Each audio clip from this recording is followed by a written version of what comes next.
angena sawa limibaito ase KTDA family etole family nene. You know, we are spread across the country, specifically asa lengego colleagues Majani Insurance Brokers Limited. I believe Ntowate representatives all the way from Meru, Central Kenya, from Kericho and the Lacha Kisii.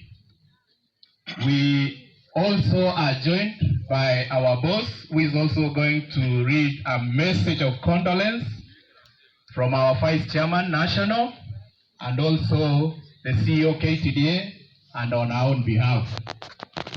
Sasa sababu ninajua tuna wakati mwingi, I want to introduce the KTDA team as follows.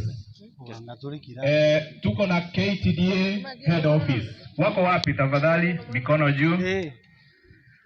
Hawa wote wametujoin from KTDA head office kwa niaba ya representatives from head office.